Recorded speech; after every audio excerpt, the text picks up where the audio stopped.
Welcome to the Steve Deace Show. Steve is out today. He's traveling back from Dallas, Texas, where he joined our parent company, Blaze TV, for State of the Union coverage. He is traveling back, as I said. That precludes him from joining us today. Nevertheless, it's myself, Aaron McIntyre, joined by Todd Erzin. Will be running the show here today. Of course, I mentioned State of the Union. Oh, I should mention this as well. Todd, you are not having marriage problems at the moment, are you?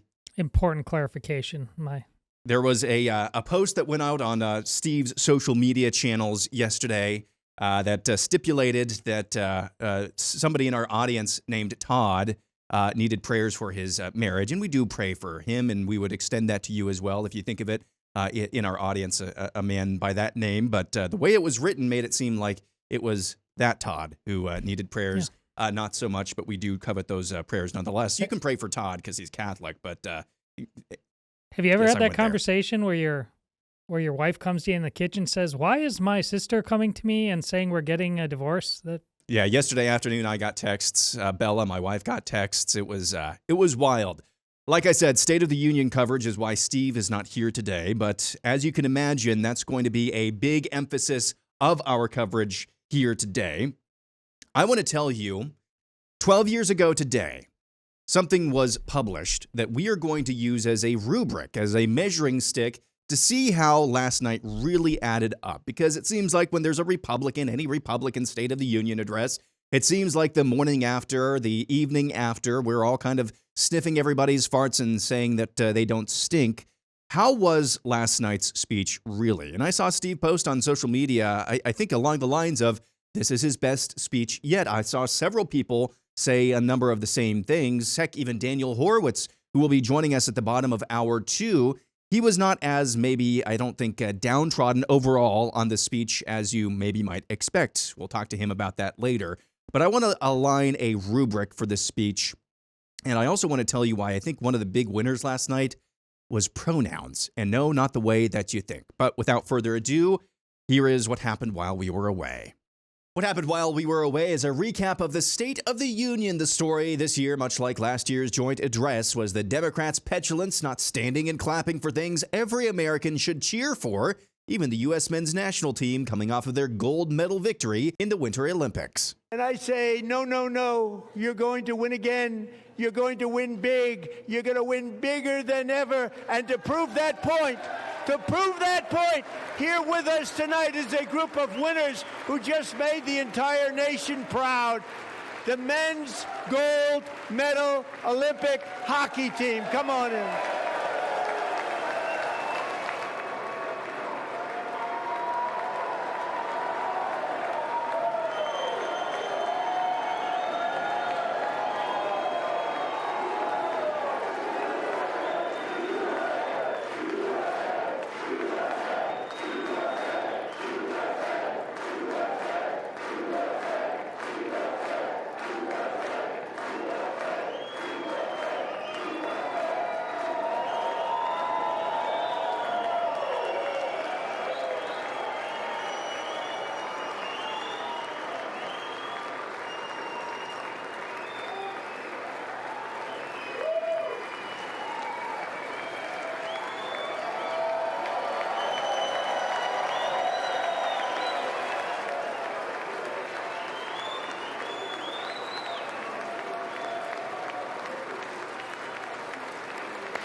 Go ahead.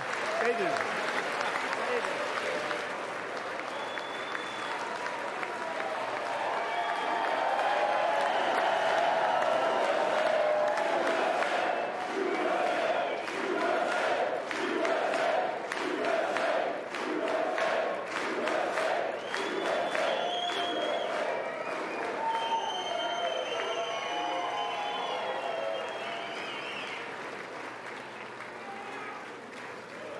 That's the first time I've ever seen them get up. And actually, not all of them did get up.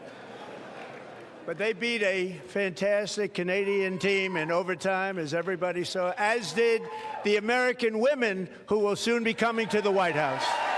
About midway through the speech, Trump drew the contrast with Democrats in no uncertain terms. If you agree with this statement, then stand up and show your support.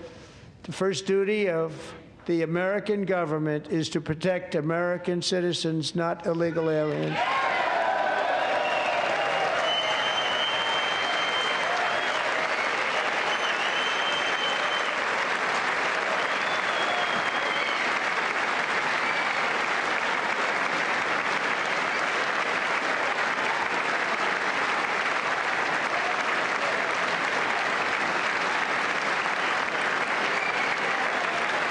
Trump touted his administration's bona fides on immigration. After 4 years in which millions and millions of illegal aliens poured across our borders, totally unvetted and unchecked, we now have the strongest and most secure border in American history by far.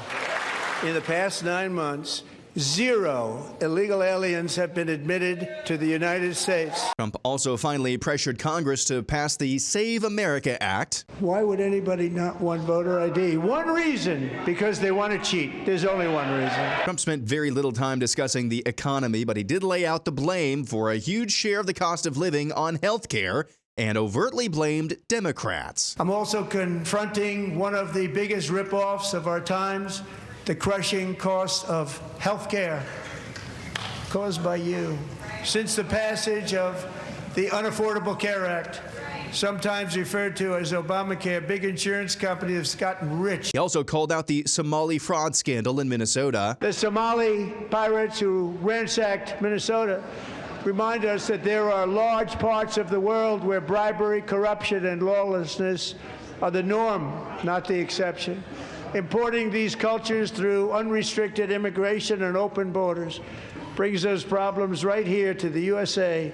And it is the American people who pay the price in higher medical bills, car insurance. On the topic of meatball surgeries for minors in the name of gender, Trump introduced a guest, a young woman who narrowly escaped the clutches of the left's gender madness, and concluded with this. I agree, no state can be allowed to rip children from their parents' arms and transition them to a new gender against the parents' will. Who would believe that we've been talking about this? We must ban it, and we must ban it immediately.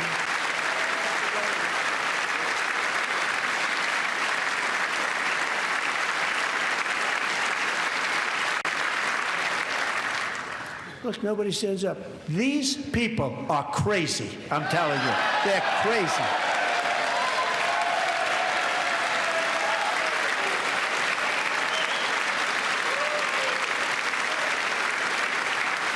Amazing. 7.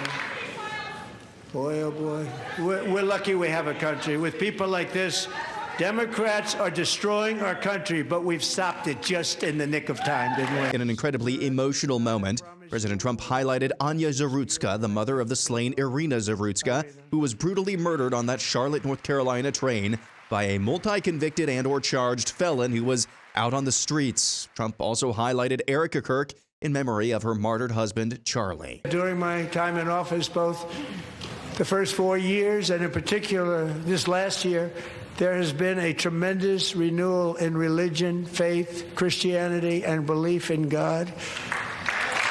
Tremendous renewal.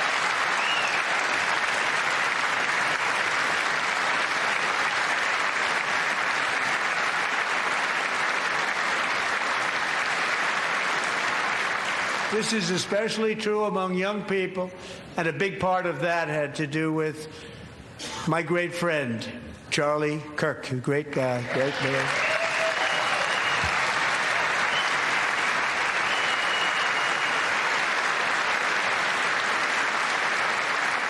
So last year, Charlie was violently murdered by an assassin and martyred, really martyred for his beliefs. His wonderful wife, Erica, is with us tonight. Erica, please stand.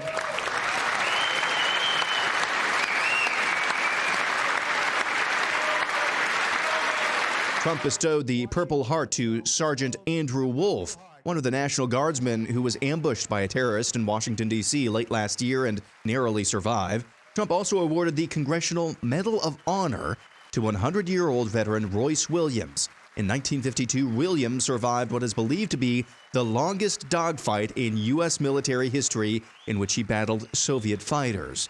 Finally, the Medal of Honor was also awarded to Chief Warrant Officer Eric Slover, an Army helicopter pilot wounded during the operation to capture Venezuelan President Nicolas Maduro, and who carried out his duties while flying a helicopter despite taking several bullets to the legs and hip. There were many heroes on that January raid to capture Maduro, really great heroes. It was very dangerous. They knew we were coming. They were all set. But the deeds of one warrior that night will live forever in the eternal chronicles of military valor.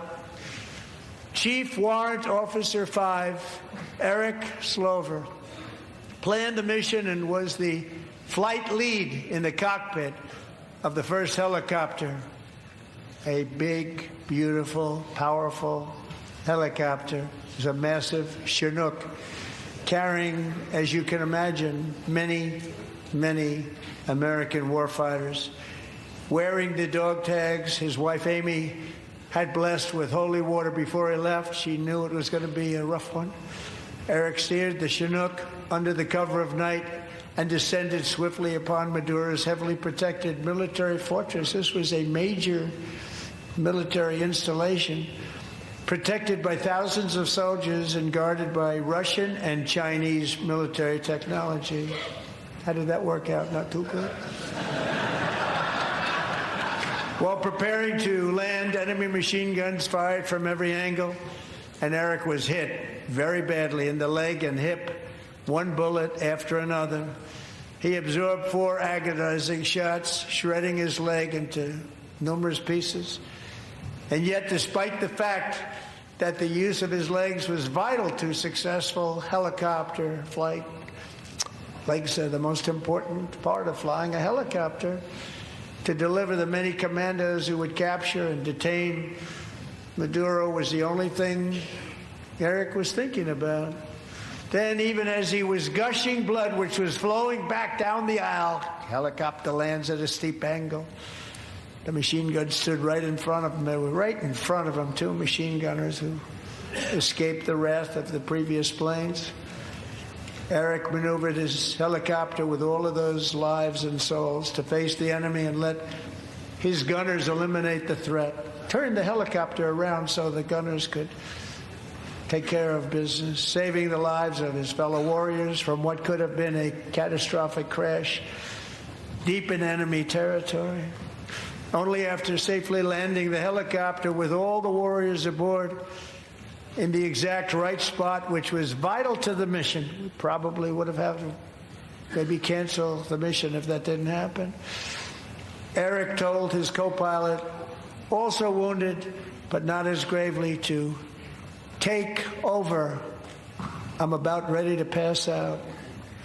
The success of the entire mission and the lives of his fellow warriors hinge on Eric's ability to take the searing pain. It was unbelievable what's happened to his legs of the bullets and keep on flying and landing, and people knew what was happening. Everybody in the back of the helicopter knew because they saw the blood pouring down the aisle. So I tried to distill a nearly 2-hour speech into about 10 minutes. A couple of lines from Trump's closing. Our destiny is written by the hand of Providence, and these first 250 years were just the beginning. The revolution that began in 1776 has not ended. Thank you. God bless you. God bless the United States of America. So you can understand, whether it's last year's joint address to Congress or the address to the joint session of Congress, however you want to say it, whether it's this year with the first State of the Union address to the second Trump administration, his second term. I think in both of these instances, there was an overwhelming sense of that was a success. That was really objectively good. And you can understand just hearing some of the clips there, hearing some of the highlights that you just heard there, you can understand why that sentiment is what it is. And that's where I land on this as well. And we'll get into those big picture thoughts a little bit later. But Todd, I thought, as I teased earlier, I thought it would be helpful maybe just to make sure we're not, You're one of those who loves smelling each other's farts and just telling each other that we don't stink, right? That's one of your favorite things to do in life. Not so much. Go team. So just to keep us all accountable here, just to make sure that we're not doing that we're not deluding ourselves, I thought it would be helpful to apply somewhat of an objective metric. And it just so happens that this objective metric that we're going to be using for the better part of this first hour on this Wednesday morning or afternoon, whenever you're listening to it, it just so happens that this metric was published 12 years ago this very day. I'm talking about a book that was actually endorsed by the man you just heard. Not Todd, not Aaron, Donald Trump.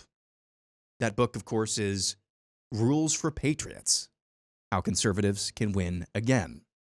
Now, that book was not used. It was not written to analyze State of the Union speeches, but it was written as a tool book, a toolkit, maybe even a roadmap for how to do politics. And like it or not, the State of the Union address and last year's speech to the joint session of Congress, that address as well, that was doing the politics. So I think it's only fair that maybe we go through, Todd, each of these 10 rules for Patriots, apply them to what we heard last night, assuming you got to watch as well, and decide maybe give it a letter grade or maybe a not applicable, because I think some of these will not necessarily be applicable to what we saw last night. What do you think of that plan?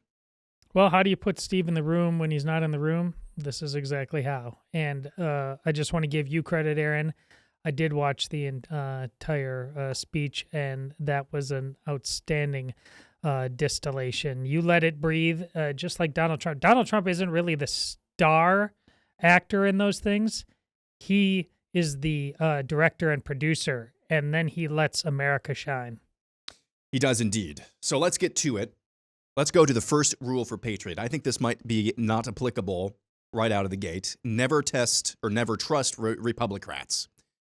Republicrats, segment of the American ruling class, pretending to be conservatives by paying lip service to conservative principles and camouflaging themselves in patriotic imagery, not to be confused with rhinos who are just, moderates who rule as moderates, campaign as moderates. Republicrats campaign as conservatives, govern as liberals. Does this apply to anything that we saw last night? I happen to think it's not applicable. What do you say, Todd? In the way you're thinking, I agree. But in a meta sense? Sense, and it pertains to what I just said, that's why Donald Trump is there. Yes. Because he rejected that to the beginning. He says, I'm tired of this. And now we get, say what you want about Donald Trump. He loves this damn country. Absolutely loves it. Just to further that point and to further the serendipity of Rules for Patriots being published 12 years ago today, I don't think when Steve was publishing this book, I don't think in 2014 he could have foreseen, hey, I'm going to be flying back from Dallas and missing the show that I do because Donald Trump, I was covering Donald Trump's State of the Union address in his second term after all of that water under the bridge. I think that furthers your point. So if we're going to look at this in a meta sense, then what letter grade will we give him? An A? Yeah. A. Absolutely. Here's commandment number 2. Never attack what you're not willing to kill. A. I think that is, if it would have just been one moment where, hey, look at these people, but then the way that he did it on all issues, the meatball surgery and chemical castration for children in the name of gender. And none of those Democrats stood up and clapped what should have been common sense and was common sense up until about 5 minutes ago. And then he doesn't just stop there. He goes for the kill. He was attacking them earlier, but he went for the kill. He said, these people are crazy. Look at them. These people are crazy. That's going for the kill. Todd, what do you think? Yeah, and he kills either way. This is the stars are also the black hats. And as the director, he gives them a chance to show how dark their colors really are or to repent in front of the country. Either way, it's a win. Absolute A. All right, let's go to commandment number 3. Never accept the premise of your opponent's argument.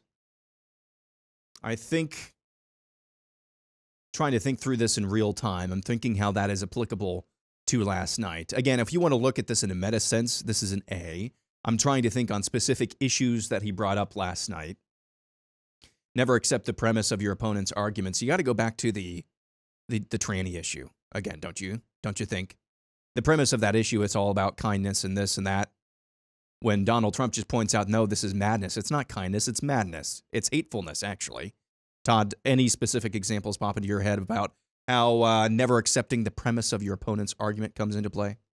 Yeah, well, Donald Trump doesn't soften. He doesn't go into NPR mode. He doesn't go on the defensive.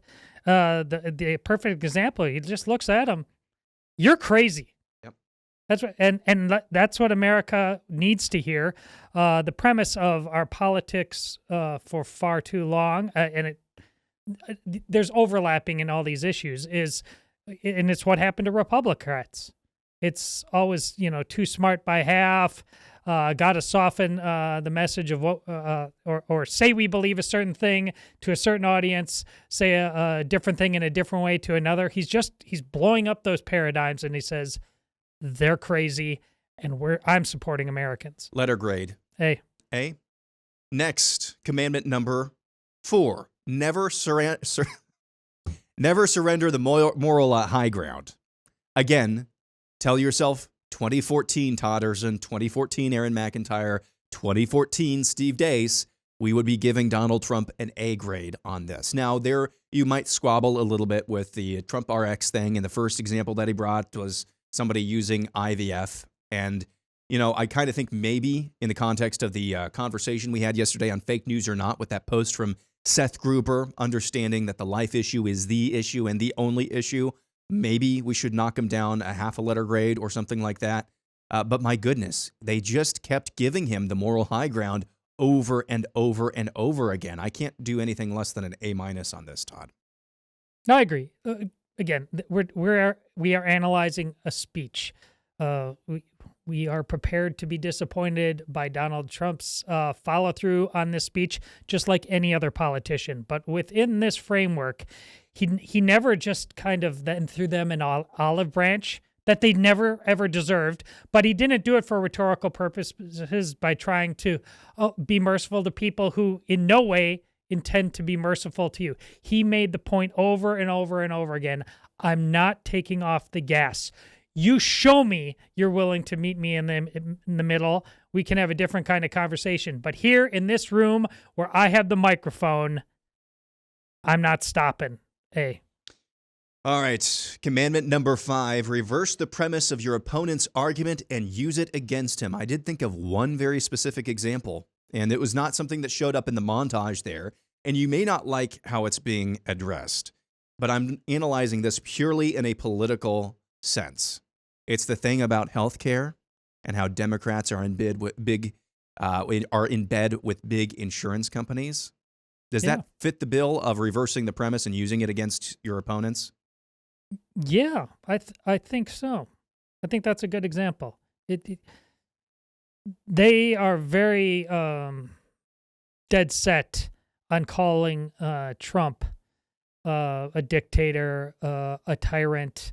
But no, that very much, I mean, it's the technical definition of what fascism actually is. He puts them in that bed. So yeah, what his intentions ultimately were with that particular issue versus everything else. But yeah, I think that's a fair application. I don't think that's a reach. See, if you want to get into the specifics of this healthcare policy, and we have before, as I understand it, the notion is basically we're going to not get rid of any of the regulations. We're not going to get rid of basically what makes Obamacare so terrible. We just want to get rid of the insurance companies, not get rid of them, but take out the middleman, give it right to the people. I could see how that might even be worse than what we have. But in terms of rhetorically bludgeoning them, I thought that was a good example. So you're giving that an A as well. Commandment number 6 in the 10 Commandments of Political Warfare from Rules for Patriots, published 12 years ago today. Never abandon your base unless they're morally wrong. Todd. Well, his base is the heroes that make America great again. To get out of the way, and again, this is Donald Trump. To quote Steve Deace, he likes him some him. But here he knows victory is these people, and he continually pointing them out, celebrating them, giving them medals. It's just they understand what the task at hand is in those moments. The showmanship that Donald Trump has been known for his entire career, he lets it shine. This isn't really a speech in a traditional sense. This is a show. This is a production. And it's a real, especially Aaron, I think you who do this on a regular basis every day by putting together a montage, you can say the exact same things in a script, but without the right graphics, the right music, the right sense of humor. Does the point come across the same way? You're constantly given congrats by people by elevating something so we have ears to hear and eyes to see. And that's what Donald Trump, Stephen Miller, everybody involved in that, they really understand the assignment. Yeah, and I think, that I don't know if this was planned or if what we heard in that phone call in the locker room between President Trump speaking through Kash Patel's phone to the U.S. men's national team after they won gold, whether that was truly spur of the moment, asking them if they wanted to come to the White House and be special guests at the State of the Union, that takes a lot of organizational and logistical dexterity, meaning you have to move really, really fast. You've probably got the speech written, and you've got to move things around really, really fast at the end of the day, and really starting the speech by honoring those. And those people, those guys were so enthusiastic. I'm sure a little bit jet-lagged as well and tired after their stay at the Winter Olympics. That just showed, just behind the scenes, some really good things. So, never abandon your base. I just thought the entire speech was rife with tip of the cap to the base. And also, I think he's kind of redefining, in a way, his base as the real America. And if he can do that, if he can prove to be successful in that, that could have long-term dividends beyond just Trump. Yes. All right, let's go to one more. Commandment number 7. Define your opponent before they define themselves, and define yourself before your opponent defines you. I think that's another A.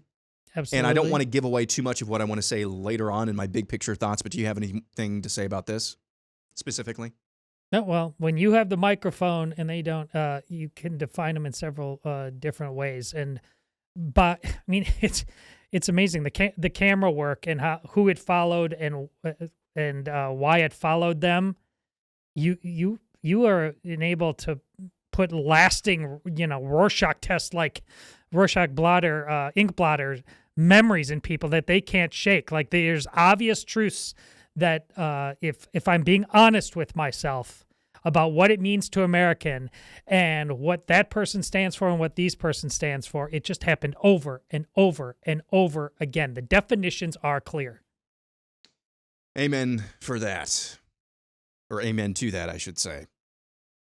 So we've got about three more commandments of the 10 commandments for political warfare as we're trying to apply these to the State of the Union address that we all watched last night, just to see from an kind of an older perspective. This book is 12 years old as of today, kind of somewhat of an objective perspective. Last night, yes, it was unifying. It was an attempt to be unifying. Whether or not it actually was is a different story. Did you see the early results? 63% approval. Really? Yeah. Wow, I did not see that. Yeah. That says all you need to know about that. And I'd like to see how many people actually watched. I did see basically every single channel had this coverage last night. We're trying to go about this and just determine, because we all think that it was great, trying to apply somewhat of an objective standard that predates Donald Trump's ascendancy here to whether or not the waging of politics was done in an effective manner last night, because that's what it was. It was a political speech. Donald Trump was doing the politics last night. So when we come back, the final 3 commandments that will apply to last night's State of the Union, final 3 commandments of political warfare, that's coming up next.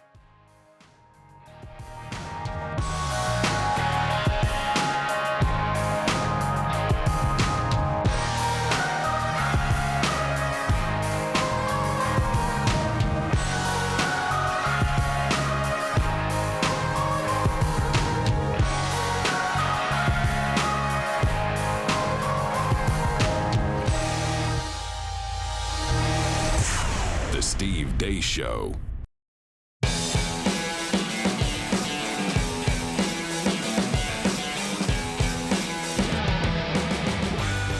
Back on the Steve Deace Show, I'm Aaron McIntyre, joined by Todd Erzin. Steve is out today, traveling back from the Blaze's coverage of the State of the Union address. Coming up in the next segment, we'll play a game of buy, sell, or hold, where we'll hear from you. Also coming up next hour, bottom of next hour, the weekly prophet of woe and lamentation, Daniel Horowitz. But we are talking about the State of the Union address, and lest we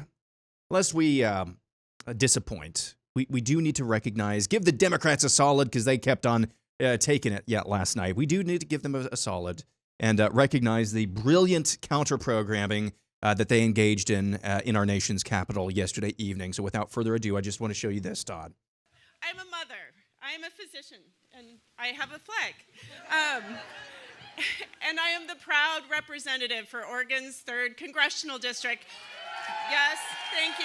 Thank you. So I just have a question. What is going on here? I defy Trump and his authoritarian project by standing in joyful, radical, peaceful resistance with the Portland Frog Brigade. So the idea is that the Democrats' counter-programming is state of the swamp, and so they brought the Oregon swamp to the D.C. swamp. I mean, what is going on there? They had people like dressed up as giraffes as well. I remember when they used to be cool. How do we lose ever to these people? Yeah, Todd? well, Ever. a lot people are talking about deporting Ilhan Omar. Can we deport Portland as well? That's 63%. You saw Aaron's reaction, support for a speech. In today's political climate, that's a victory. But the other side of that is what percentage, what 37% of people say, maybe the frogs have a point. Yeah. Yikes. It is unbelievable on several levels. All right, so this hour, on the 12th anniversary of the publishing of his first breakout book, Rules for Patriots, How Conservatives Can Win Again. It was published 12 years ago today. Did not plan that. I just woke up this morning with the idea to use this book as a rubric for what we saw in the waging of the wielding of politics last night during the State of the Union. Come to find out that the book that Donald Trump endorsed is 12 years old today. We're going through those 10 commandments of political warfare and applying those to last night's speech. We're on now to commandment number 8. Always make your opponent defend their record or belief system. After he said,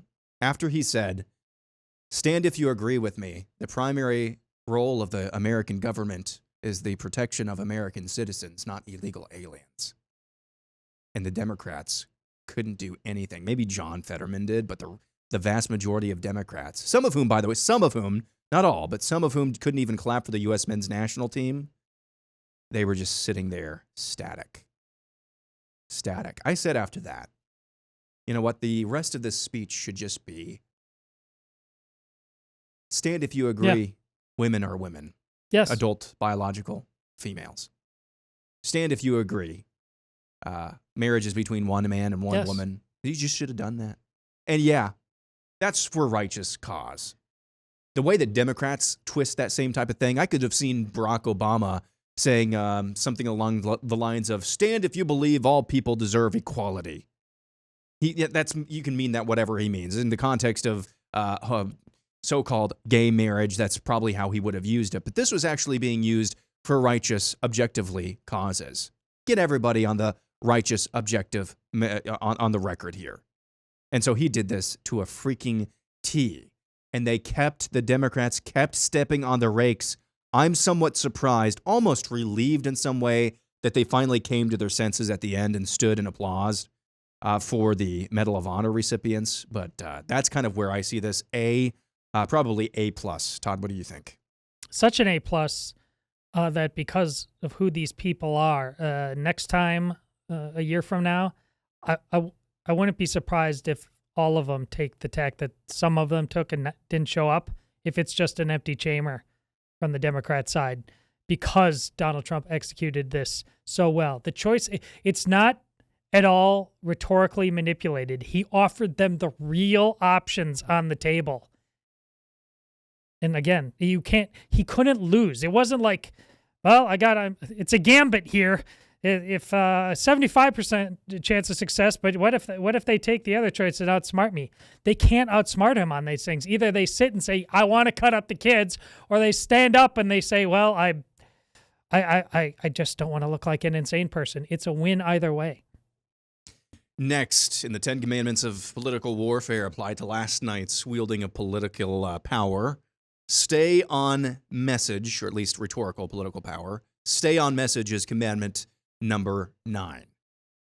Stayed on message.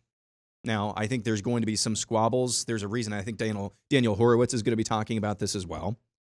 Going to be some squabbles about the economy, but even then, he really didn't spend that much time on the economy at all. And I think that's probably for obvious reasons. On the rest of that, though, it was very much on message. Even when Ilhan Omar and Rashida Tlaib were trying to shout him down, he stayed on task, and he had a very important message that he wanted to deliver to the country, and he did that. He didn't get off base, didn't allow himself to get derailed on any level. Just for the sake of being totally honest with my reactions, I'll give this one to be only because right out of the gate, this is I had an uh-oh early on when he started talking about, and heck, he did so well the rest of it. What I'm talking about wasn't even in Aaron's montage. But when he started waxing poetic about the economy and he was just doing Trumpisms, I think the metrics are improving, but he does, the best it's ever been and sort of this. I was like, oh my goodness. Yeah. I've already heard that this is going to be the longest speech ever. If it's just jingoism, he's not going to be able to land this plane. But he kind of got it out of his system and then moved on to the obvious stark contrasts that Aaron highlighted so well. Commandment number 10, play offense. Yep. That's all we need to know. So with that being said, I've got him at an A minus A, B, A. That is a grade point average of 3.97. 3.97. That's pretty good. Pretty good. Who's, within that administration that's visible to us that we know and who likely had a very large hand in all of this, who is the most like Steve Deace? He shares the same first name. Stephen Miller. Yep. I think that's why, because you look at how Stephen Miller approaches almost every interview he's in. It's like he's read this book, and maybe he has, but they're kindred spirits in this regard. So, Todd, I want to move on to big picture thoughts from the State of the Union last night in the final 10 minutes of this segment. I teased earlier, I said I thought pronouns were the big winner, but not the kind of pronouns that you might be associating with that word nowadays. President Trump, before he came on the political scene, he made a name for himself by making a name for himself. Mega reality TV star.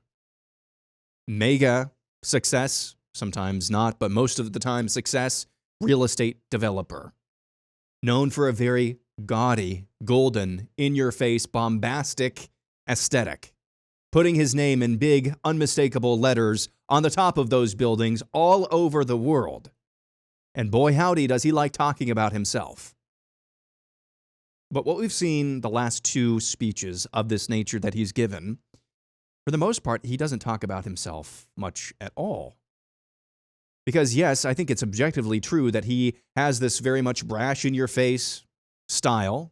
When he's out on the campaign trail, he does like to talk about himself quite a little bit. But half of that room last night, or the half of the room, some of whom did not show up, have tried to pigeonhole him into something that he's really not. They've taken him from a brash, bold, in-your-face type of personality and tried to typecast him as you know, a giant sociopathic, evil megalomaniac. And that's just not who he is. Todd and I both have heard secondhand stories from far too many people, most of whom through Steve, that just indicate that's not who he is at all, really, when you know him personally. And neither Todd nor I know him personally, but we probably have more access to some of those closer stories than the average bear, and that's just not who he is. So to go out there 2 years in a row, and especially last night, and use, instead of the pronouns I, using the pronouns her, them, we, our, And to the extent that you did use the pronoun I, it was I have the pleasure or it's my honor to fill in the blank. To the extent that he was using those first-person pronouns, he was using them in the honoring, he was using them in the praising of heroes, shining the spotlight on others. And yes, that's not an uncommon tactic in State of the Union speeches at all. I think basically any Republican president from Reagan on could have, did they? Should they have? Yes, but could have given a very similar type of speech.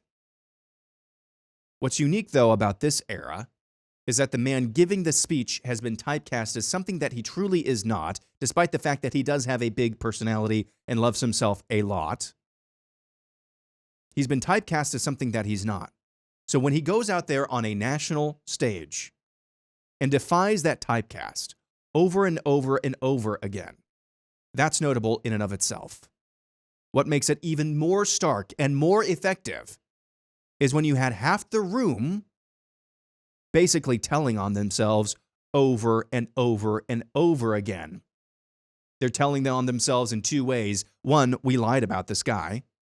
And two, we lied about ourselves. We really do hate this country. Over and over and over again.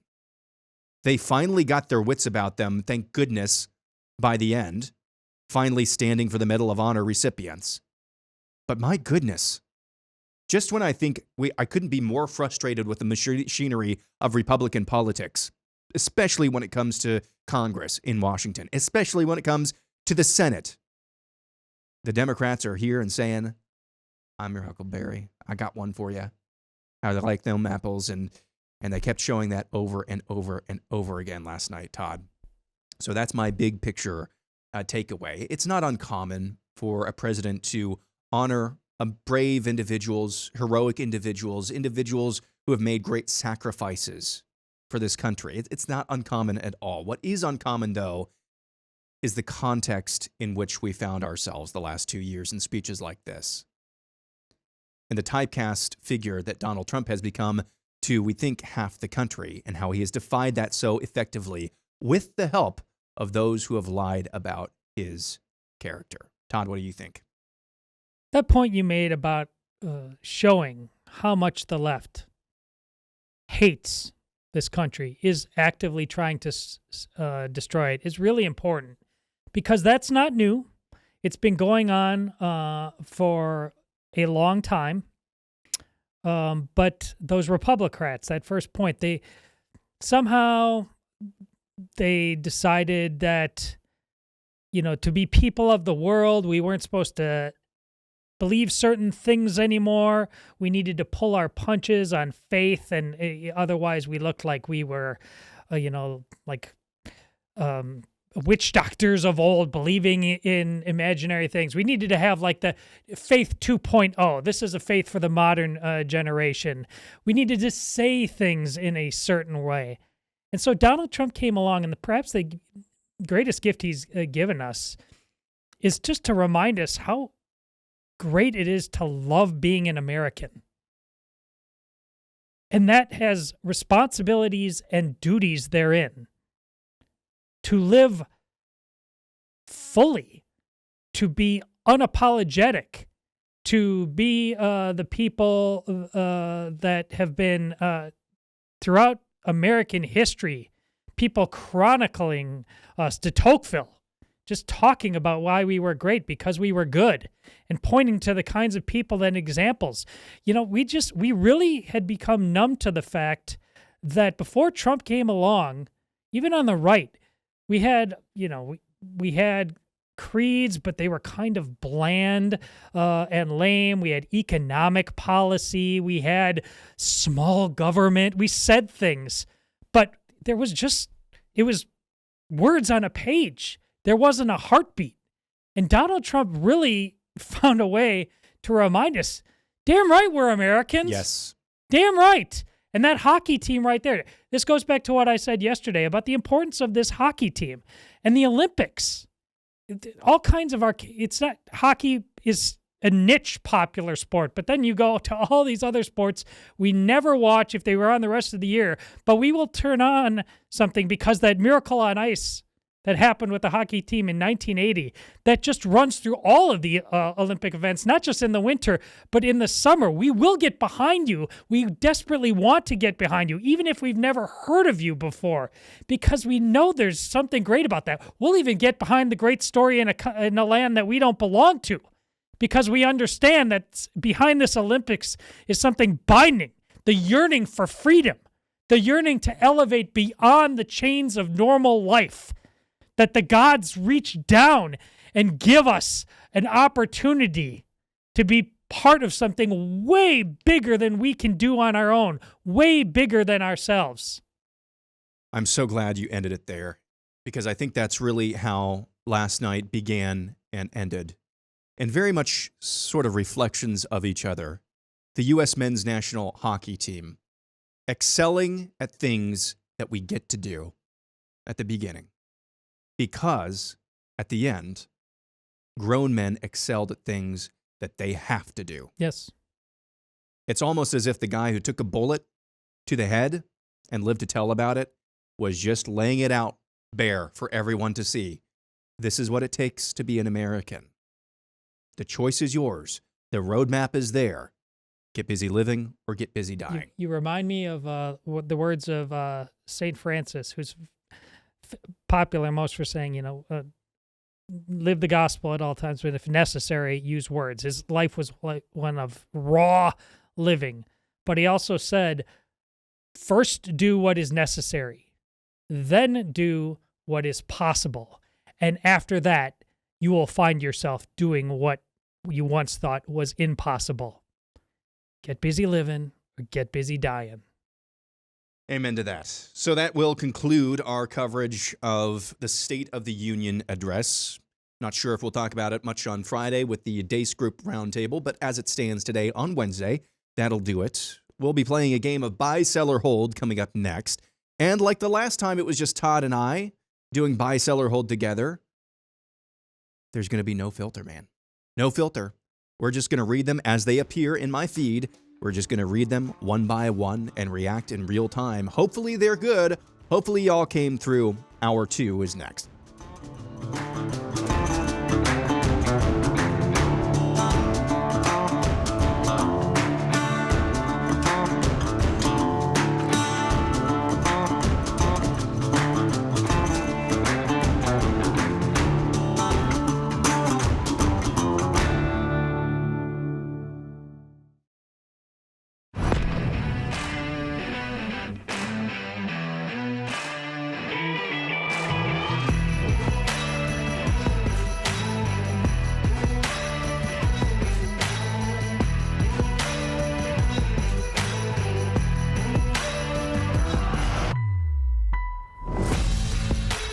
Hour 2 on the Steve Deace Show is underway. Steve is out today. I'm Aaron McIntyre, joined by Todd Erzin, filling in for Steve, trying to steer this ship till he gets back tomorrow. Should also talk to you about our friends, and really not just our friends, but our people who pay our paychecks, the Blaze. They have, if you watched their State of the Union coverage last night, and you watch the State of the Union itself, Todd, it has become increasingly obvious, and you just pointed it out there towards the end of hour number 1, just how anti-American and anti-human in a meta sense the Democrat Party has become. Here at the Blaze, if you've, whoops, that's the wrong stuff, sorry about that. Wrong graphic, the State of the Union was last night, but I do need to read this. At its core, this is a fight between two competing visions of truth, one rooted in biblical Christianity, the other in secular statism, moral relativism, and cultural Marxism. And make no mistake, the other side understands this is spiritual warfare. That's why what we're building at Blaze TV matters so much. This isn't just another streaming platform. This is a faith-based mission, a company that recognizes our rights come from God, not the government, that our liberty is inseparable from virtue, and that the survival of this republic is tied directly to the survival of a biblical worldview. So if you're ready to stop passively consuming culture and just start supporting the mission that fights for truth, join us. Go to blazetv.com and subscribe today. Use code STEVE to save $20 on your annual subscription. Coming up in the next segment, Prophet of Woe and Lamentation, Daniel Horowitz will be joining us. But first, it is time for Buy, Sell, or Hold. This is different this week. Usually it's me going through submissions, deciding which ones that we need to take. Not so much this week. It's just going to be Todd and I, and we're just going to read these. We're just going to go through these and read these one by one, no filter whatsoever. We don't know what's going to happen. I don't know what's coming. I haven't read through these at all. Do you think I read through them? No, I didn't read through these. No way. There's no way I read through these. So what you're getting right now is raw, unfiltered, and totally as close as the Steve Deace Show can come to reality TV. However, just like all reality TV, there does have to be some sort of a script. Buy, sell, or hold, you know the game. If you agree with the statement, you buy. If you disagree, you sell. And if you can't decide and you're just that much of a wimp, you have to hold Lindsey Graham. However, let's start with this. Uncontexted Deace 2, Electric Boogaloo. Marco Rubio finding out he's got to fill in for Steve during buy, sell, or hold and hearing the penalties for holding. There's the meme of Marco Rubio in the Oval Office wearing the Steve Deace Show polo.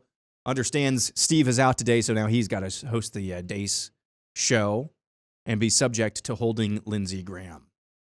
Buy, sell, or hold, that would be his reaction.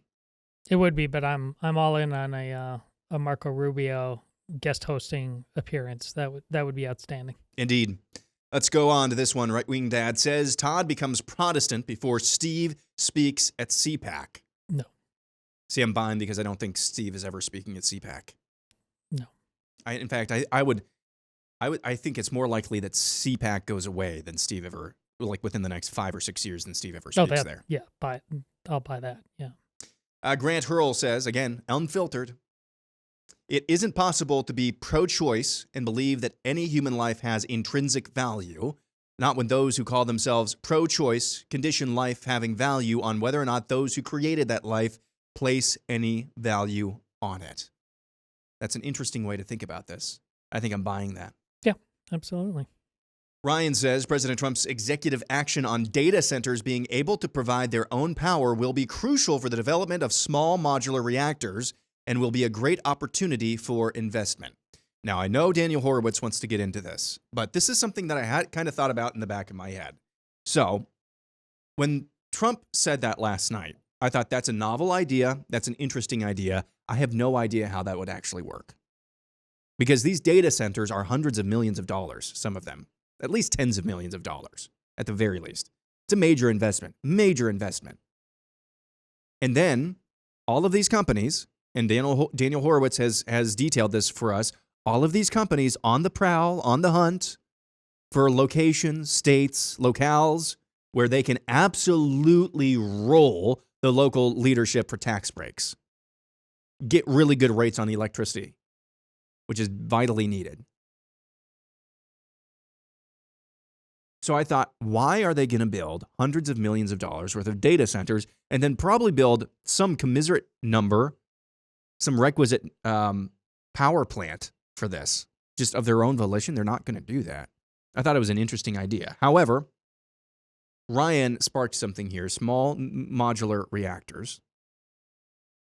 If it gets to the point, and Daniel Horowitz, again, to invoke him for the 4th time, he has detailed this. I see this in my own community.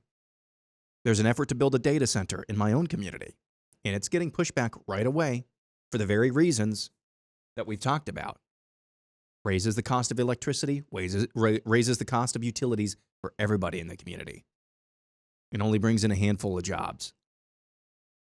I can start to see these big tech companies starting to say, I would rather spend an extra X number of dollars to build a small modular reactor or some form of a power plant in all of these places than build no data centers whatsoever. So I'm going to buy, actually, on this. If it is true that there is enough of a groundswell all over the country of activists who are really ready to put their foot down on something and say, no, you're not building a data center here because it's going to raise my cost of living all the more. It could be that some of these companies might just take the deal being we have to build our own power infrastructure or else we're not going to get anything built at all. Todd, what do you think? I'll buy as well because I'm comforted in it, and I draw optimism from the pushback to these data centers. I'm very much not in the AI is inevitable camp. We must worship it in all its ways and follow it wherever it goes. There seems, and I'm the guy who's like, people are way too comfortable. They're not paying attention, but they seem to be paying attention to this. And if people are involved in this in a healthy way, and it's instead of believing lies or being allowing themselves to be taken advantage of because they just can't bother, I think that's the kind of thing that will bring genuine ingenuity that Aaron is outlining to the table. So, yeah, after that speech last night, let's try optimism. What? I'm sure there's a question coming up right now, like, are you getting a divorce? That's yeah. Natural Born Texas says what Donald Trump and Charlie Kirk had most in common was how much and how deeply they love America, which is what makes both of them such inspirational political leaders. Bye. I mean, it's real. It's not fake. He really does love this country. He loves other Americans of all different kinds. So absolutely. And that's what considering the what history has showed us in terms of what real life has looked like. We won the lottery as Americans. What are we doing right now? We absolutely owe a debt. We must be citizens once again and not just consumers, and fight for this thing. While, like he said, at some point we saved this thing in the nick of time. That's too far. It's a work in progress. It isn't done, and every generation has a charge to keep. Yes, and people like leaders who like them. People love leaders who love them and something bigger than them. And say whatever you want about Donald Trump, it's just objectively true. It's just objectively true. He loves this company or this country. Say what you want about Donald Trump. He loves this country. And that was abundantly clear, even maybe more so with Charlie Kirk as well. And I think people are attracted to that. Next, I Was Promised a Good Time says deportations will create a swing state out of a solid red state in the next 4 years. Deportations? You're implying there that a lot of these illegals are voting for Republicans. I'm going to sell. How about you, Todd? I don't know if that's the implication so much as they're saying that the states filled with Marjorie Taylor Greenes of the world, who, my construction company is all illegals. If there's enough of those people with enough selfish reasons that they will be more prone to vote Democrat because they think their bottom line is being hurt. That was my first instinct, but I don't. I'm going to sell. Yeah, I took this to mean that he thinks there's, contrary to the prevailing wisdom, there's actually a huge block of illegals who are voting Republicans and getting rid of them. Well, I mean, Republicans are in trouble in some of these locales. Let's see here. This is what happens when you drink Bailey's from a shoe. This is from Matt, and it's Nancy Pelosi last night wearing the release the redacted files. I'm not going to show you the picture, but I'm going to buy that. Just trust me on that, Todd. It's a buy. Done. Dalton says Epstein criminals in the U.S. will be arrested and charged just before the midterms as Bondi tries to save her job. Sell. I don't think she cares. Yeah, sell. If she still has a job by then, we're going to be moving on to we're on to Cincinnati. We're on to 2028. If she still has a job by then. I don't know. I've seen some generic ballot polls in recent days, it's basically neck and neck. You're telling me that the initial push poll after the State of the Union was 63% approval. These things are, I mean, there's a lot of runway left, so I need to provide for that. But I still don't like the trajectory of Pam Bondi. No matter what we think about this on the other side, they, and not just Bondi, even Trump thinks that there's some kind of can of worms on the other side that, in Pam Bondi's words, the whole thing shuts down. Whether that's literally true or not, there's some version of a mess. There's the one we obviously understand that we absolutely want that mess. Tell us who the guilty parties are. These are heinous crimes. It deserves to be found out, whatever the consequences. Absolutely. But there's another version of that, I think, that they think, whether you're Bondi or Donald Trump. And I don't know if it's the equivalent of the John Thune, the whole filibuster thing. Well, you got to understand, if we just have people endlessly talking to filibuster, we won't get our work done. You know, in DC, there's multiple different kinds of math. All right, and it's that math that I don't think is ever going to cause Pam Bondi to do what you're talking about. Yes, I'm a sell as well. Let's go to Matt. Steve will speak at CPAC, and I will be on the Deace group before George R.R. Martin finishes Winds of Winter. I have no frame of reference for this, so I'm going to hold Lindsey Graham.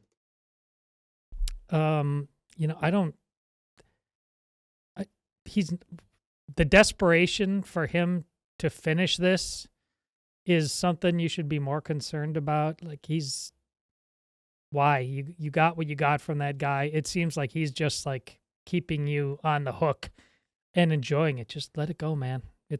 Let it go. Next, we go to Jim Stalker. 10 classics every man should read. Number 10, Crime and Punishment. This was recommended to me as well this year. Crime and Punishment. Okay, not going to argue against it. I have not read it. Brothers Karamazov. Yep. 8, Count of Monte Cristo. Yep. 7, 1984. Yep. 6, Brave New World. Yep. 5, Atlas Shrugged. Yes. 4, Animal Farm. Yes. 3, Pilgrim's Progress. Yes. 2, Mere Christianity. Yes. And 1, the Bible. That's a great list, Jim. Yeah. Great job. Get to work. Buy on everything. Brady Krieger says John Fetterman will flip to the Republican Party after the election. I'm selling on that. No. I think he likes the position that he's in right now. Yeah. Yep, he's good. And I think he's got a lot of leverage right now. At least he thinks he has a lot of leverage right now. Yeah, and don't ask him to be what he's not right now. I mean, look at him. It's not, to Aaron's point. Yeah, he's in a good place strategically, but also like just honor the fact that there's, a real human being, a sensible non-demon there. Be grateful for that. This is enough. Let's go to this one. Shulva 81189 says the real reason your trip got delayed is because Steve Deace's show found out you can't get shamrock shakes in Israel. Possible. I had not considered this. Possible. And I'm starting to get pissed a little bit. Possible. There's a non-zero chance that this is the real explanation. A non-zero yeah. chance. I mean, it could be the purported, it could be the ballistic missiles that we think might be tipped with biological dirty material. It could be that, but it also could be shamrock shakes not available over there. Yes. Oh, the fact that you will be rolling tape the entire time, when and if we get there, it's just, there's so many storylines that America might be able to get a taste of. Chit Bat Crazy says, I'm a time traveler and I just returned from the not too distant future. The people who did not get the Neuralink are living in closed communities separate from mainstream society. Buy, sell, or hold the raw milk I drank with them is pretty good once you get used to it. So Chit Bat Crazy says, returning, buy, sell, or hold. Those who did not get the Neuralink, that's Elon Musk's thing, are living in closed communities separate from mainstream society. Buy, sell, or hold. In the future, there will be separation, segregation, based on whether or not your brain is hooked up to the matrix. Well, I'm selling. And I'm going with the optimism. If you're a people that are already standing up against data centers are sure as hell not going to lock themselves into the Neuralink. But I'm sure tomorrow will be pessimistic enough that I'll change my mind. But today, no. Jonathan said, if it weren't for his day job, Aaron would have bailed out on the State of the Union show after the first 20 minutes.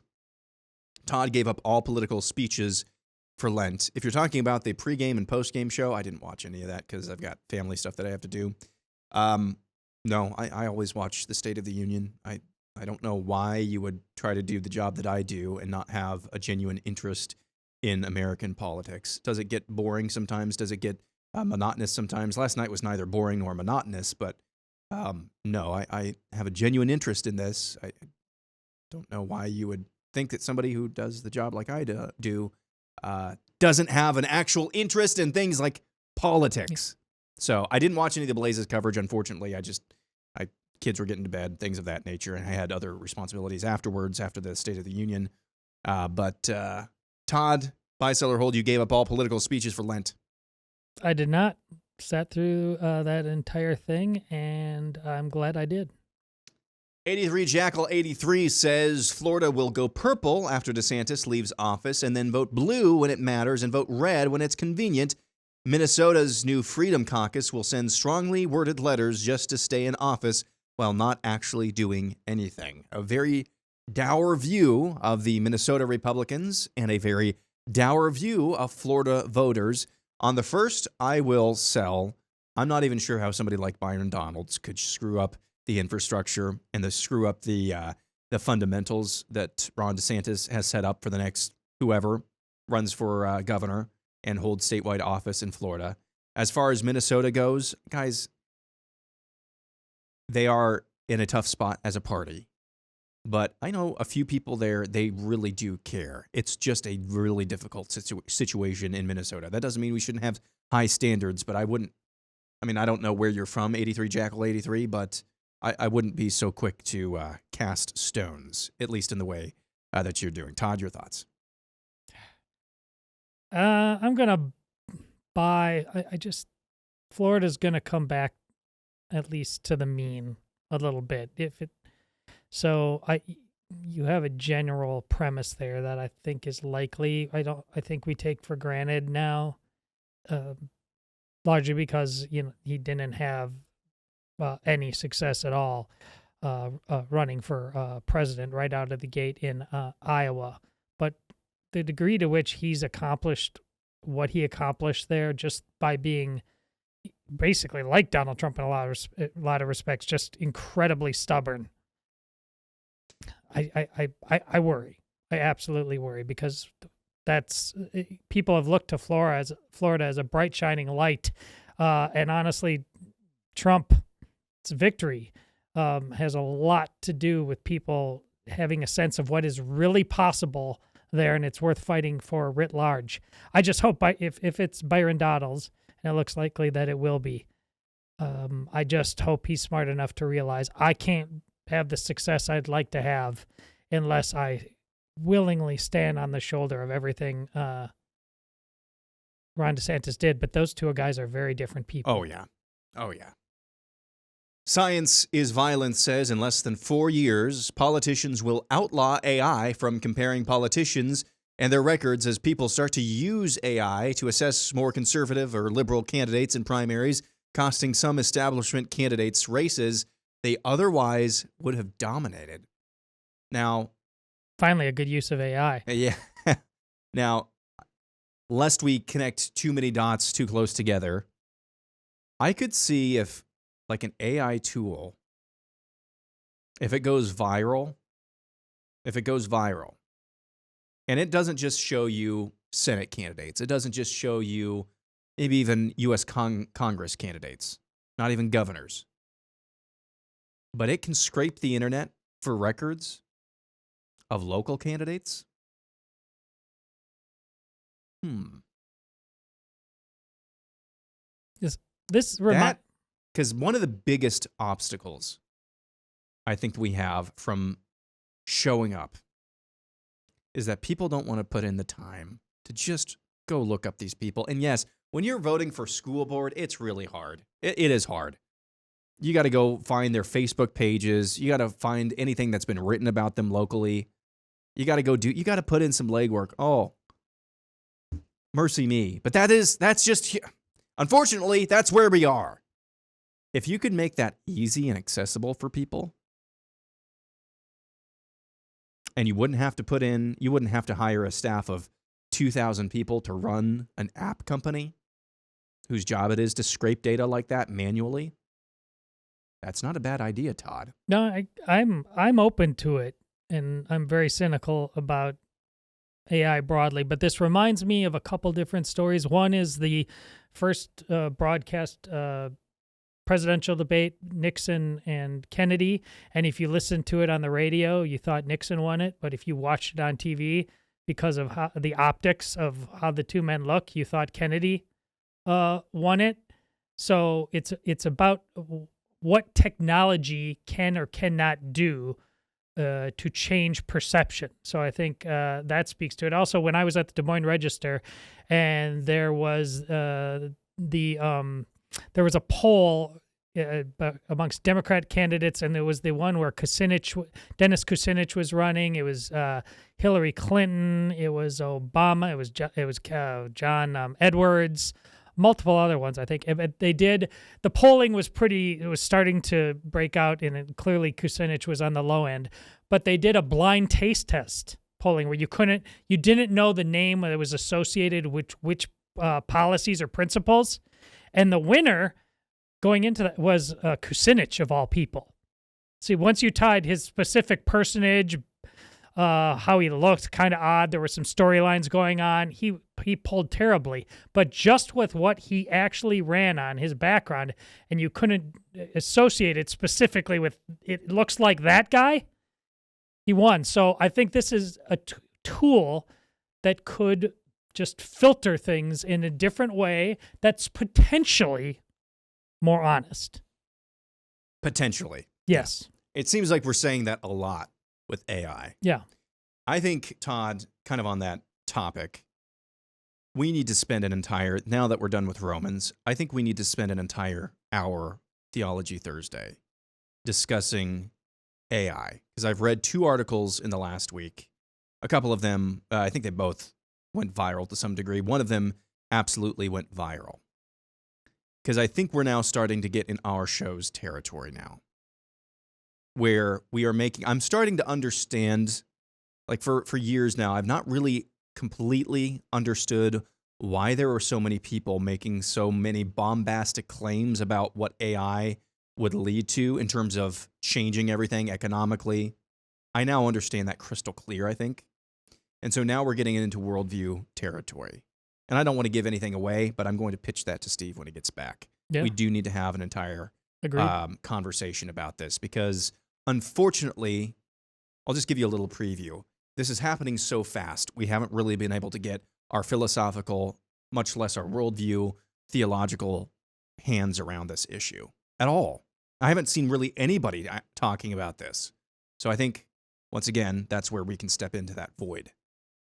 Let's go to this one. Harsh Reality says, the only thing that would have gotten unanimous Democrat applause would have been a Trump announcing his resignation. Is that the only thing? I'm not even sure they would have applauded for that, Todd. You know what? So I'll sell. I'll buy. That would have gotten it. That might have been like at Jericho, bringing the walls down. Yeah. Ben Jeske says the Professional Women's Hockey League will not gain any new viewers, even with all the Olympic publicity and drama. I didn't even know there's a women's professional hockey league. I don't think I knew that either. Yeah, I don't. That's not going to be a thing with. I mean, and my goodness, the National Women's Basketball League. and making comparisons. One writer, what was it, The Athletic or somebody, just went mad about more people watch women's professional basketball than watch the NHL.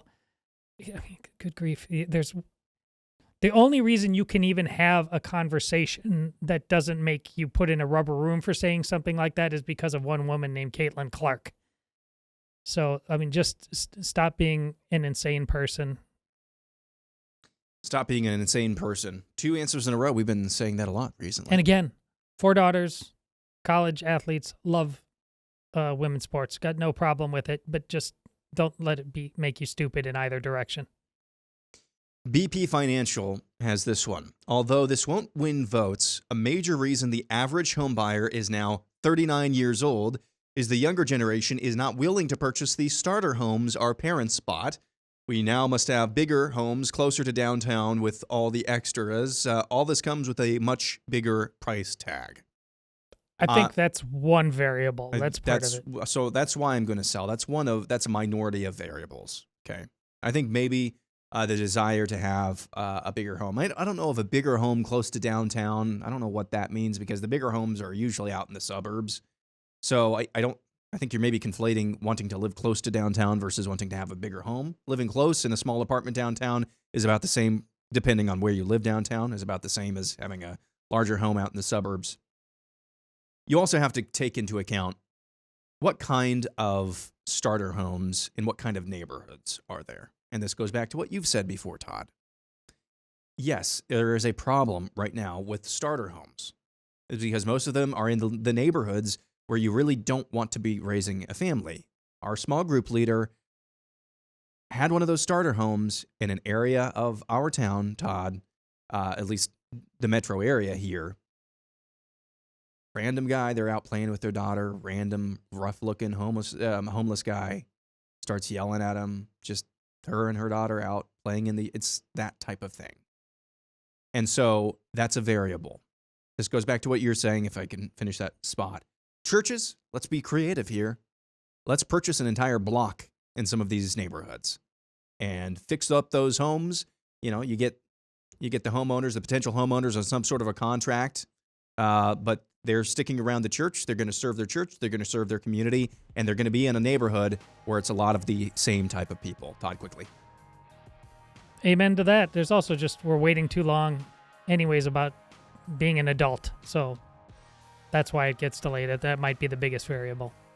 When we come back, weekly prophet of woe and lamentation, Daniel Horowitz will join us. That's coming up next.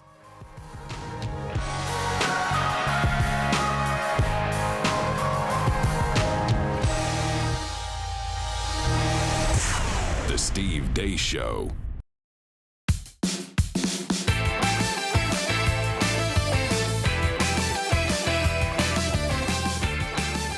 Back, one final segment on the Steve Deace Show. Steve is out. He'll be back tomorrow. It is now time for one of our favorite segments every single week. Our prophet of woe and lamentation, Daniel Horowitz, joins us. Daniel, how's it going, man? We're doing all right. Steve's not here, so we're going to try to do the decaf version. Yeah, if you agree with the following statement, it's better when Steve is not here. Please stand. Oh, nobody should be standing right now. Daniel, you watched the State of the Union address last night. Give me your best and worst of what you saw from that event. Sure. I think the easiest way to view this is there's the State of the Union and there's the State of the Union address. I mean, I think we all understand the state of the American Union ain't great. Okay, if you're anyone on the right, really anyone, you look at Antifa's running amok. The blue state insurgency is succeeding. The economy is just broken. It's been broken since the GFC and COVID.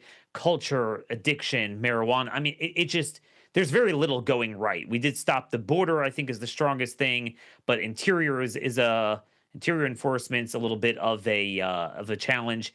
So it's really hard to gaslight it. And that kind of leads to the next thing, which is the quality of the address, the speech itself. Obviously, like everyone else, I think Trump did as good as he could, given the bed he has made and the positions that he's inexorably staked out that he's not going to move off of. So one of the interesting things is to sort of visualize this. Semaphore put out a chart, and yeah, you got it right there, of the average time spent on the economy and several other issues in the last few speeches of different presidents, as well as the average from 1965. And you see, even though the economy clearly looms much larger than ever before, you really do have a twin affordability and job prospect crisis, particularly for the young generation. And it actually composed a smaller share. And some of it was also because the speech was so long. And I feel like that was a good thing because, as you well know from my commentary every Wednesday, that is the lowest part of it, was always going to be the economy. Because what are you going to do? He's not going to say the economy sucks, but it does. So what are you going to say? And then, obviously all of his ideas are spend more money, more government debt, Keynesian sort of stuff that, Aaron and Todd, let's be honest, if that stuff would have been proposed by Biden, we would have all derided it. So that was the low part, and it was always going to be. But what he successfully did is made it about quasi-cultural ideas and patriotism that it wasn't deemed as a gaslighting and distraction because of the 250th anniversary and the way he deftly wove it into the narrative. And also all of the props he had from, military heroes and victims of illegal immigration. I think probably the strongest moment, because ultimately I don't think it changes the State of the Union and I don't think it changes the Republican electoral prospects. But the only thing that possibly gave it to them was when he had that pre-planned strategy of challenging Democrats to stand for the proposition that every public servant should stand for citizens before illegal aliens. So now every GOP opponent could show their respective opponent there and show them sitting. So I think reminding people of the craziness, the cultural differences, that was done very effectively. Ultimately, the challenge for our side is now what? What do we do with it? Because ultimately, at my count, there was not a single new policy or strategy proposed. Like, he chided the Democrats for the DHS shutdown, but then he made it about snow removal rather than saying, and we will use the talking filibuster to force an end to sanctuary cities, to force an end to the flooding of America with foreign labor, competing with Americans. I think that's where he could have broken new ground, gold, land use, Maha, chronic illness, that made an appearance, loomed large last year, did not make an appearance. One thing I was kind of shocked about to end this off is I was kind of shocked that he didn't really go through an indictment of the assassination culture, the culture of violence on the left, the ICE, the attacks on ICE, the attacks on a myriad of corporate figures, anyone. He obviously had 3 victims of those attacks in the audience, but it was sort of heralding, their perseverance, which was nice. I didn't see an indictment of that. I didn't see a mention of Antifa, which did surprise me. So those are my overall thoughts. Yeah, I think he probably left some meat on the bone on that last point there, because as you're saying that, yes, there was something to be desired there. I'm just analyzing this strictly politically, not necessarily what we're doing here. I thought it's interesting. This is the way I laid it out. It's interesting.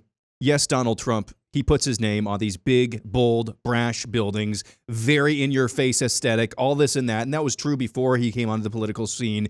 He very much likes himself. He likes to talk about himself quite a bit. He likes that. He has this aesthetic. That is all objectively true.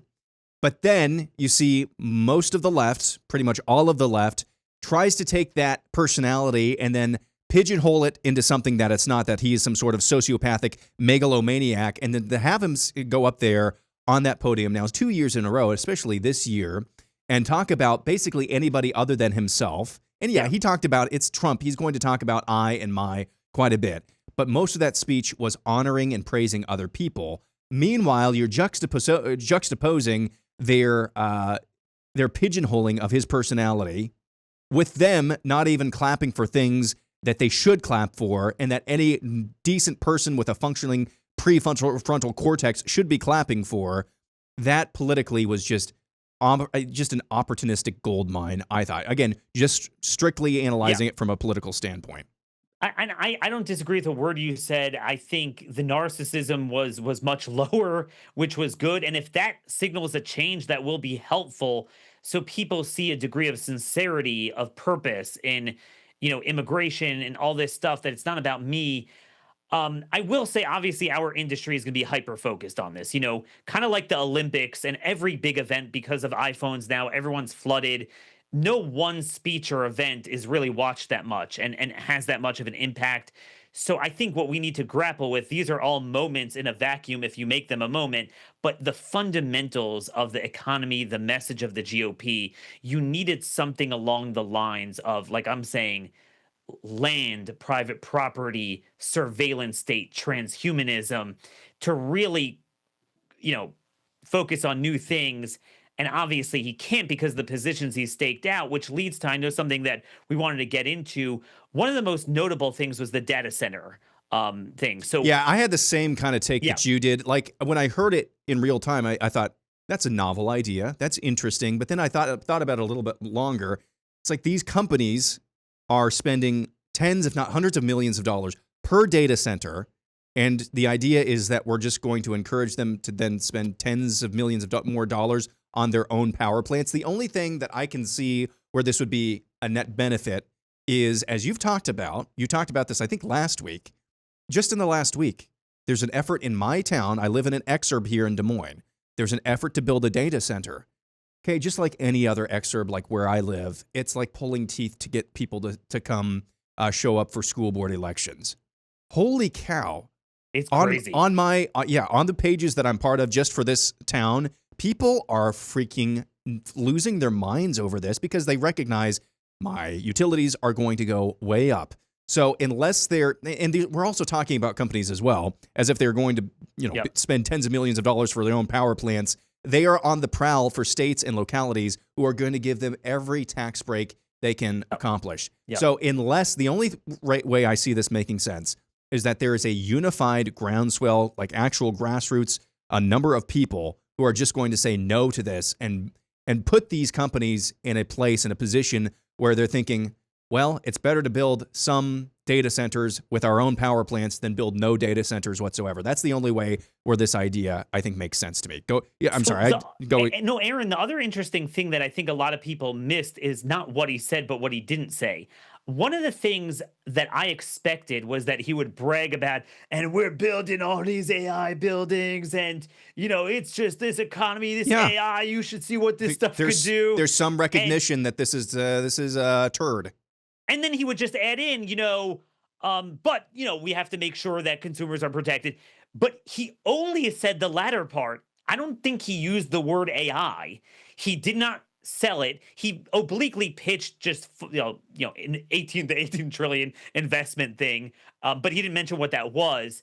He did not bring up AI at all. And the only thing he said is they'll pay for it. Now, I think, as you well know, the difference between where I operate and some of my colleagues is that, again, to them, words are everything. To me, I look at the deeds, the policy playing field. I'm glad that there's a recognition, but we have to make sure it's not a rope-a-dope, because here's the thing. Number one, power is just, one of many, many issues with it. But here's the deal. In your state of Iowa, if they build all this stuff, it's going to wind up consuming more than 20% of the demand. Right now, there's nearly 680 hyperscales that are planned in the US. According to data firm Clearview, it would take the equivalent of 186 large nuclear power plants to power that. So when you tell me, oh, we'll pay for it, that's crap, because there's no way you are. The amount of profit you would need from this is insane, and they're right now working on debt. It's all debt. They have no cash flow. That's the problem with it. It's all on margin. And the other thing that I think is so important about the data center issue is, in order to give the American people confidence that you're telling the truth, you can't gaslight them about what's already happening. Doug Burgum just went on one of the shows a couple minutes ago and said nobody has ever paid a higher rate.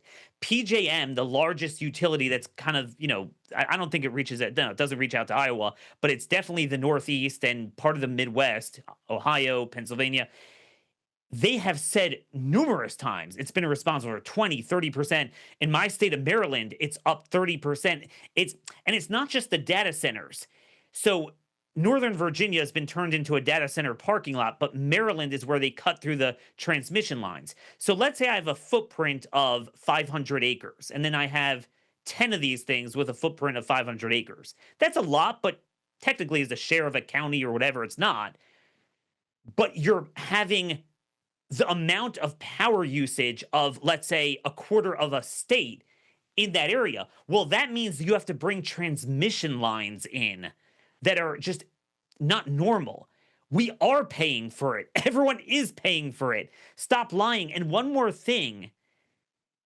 I'm working on a bunch of efforts in state legislatures. The White House is getting Republicans to oppose any effort to put the industry talking point into law. We'll pay for it. Okay, so we'll make sure you pay for it for real. And you know what happened in Oklahoma? A Freedom Caucus guy did it. Only Democrats voted for it. In Florida, the White House got the Rhino Speaker Perez to oppose DeSantis's AI bills, not just on the data centers, but basic parental controls, a lot of this stuff dealing with transparency, disclosure. I mean, things that are just 90-10 issues. Because if you look at the polling, it's not just the data centers, but the concern about the slothocracy and what it's doing, the mental health stuff and whatever. I mean, Aaron, for us as social conservatives to lose an election on this, I mean, come on. I think so many of the and this is a whole nother can of worms. You could parse some of those 90-10 issues that you were talking about. So much of what we're facing now with AI and these data centers is just the velocity at which it's happening. Yep. It's like we're not like slowing down just a little. Well, we got to keep pace with China. We don't have any time to ask China any of has these. 365. We have 4,000 already. Yeah. Todd, what do you want to say? Well, the psychological shadow of a speech, Daniel, as I think you've alluded to, it can only last for so long. But within that shadow is the SAVE Act here. How much do you think this speech, in terms of its broad themes and sweep, and then its specific posturing by Trump, where he just said, the only reason you guys don't want it is because you want to cheat. How much do you think this speech can impact what happens with the SAVE Act? So I think that's the important thing, what you just mentioned. I'm not dismissing the bully pulpit. In fact, I think what it does demonstrate is where he had greater political capital coming into his presidency.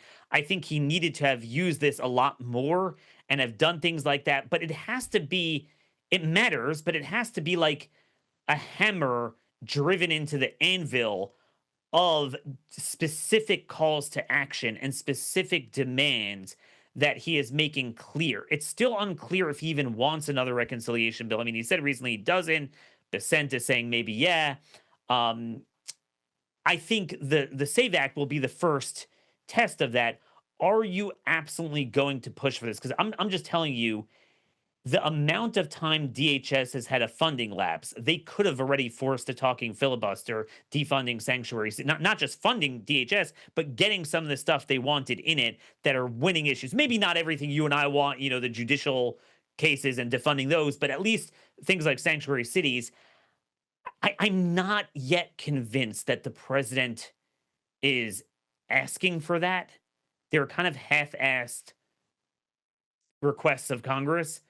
And I don't think members were put on notice. I don't get that impression, but I hope I'm wrong. Yeah, I don't disagree with you.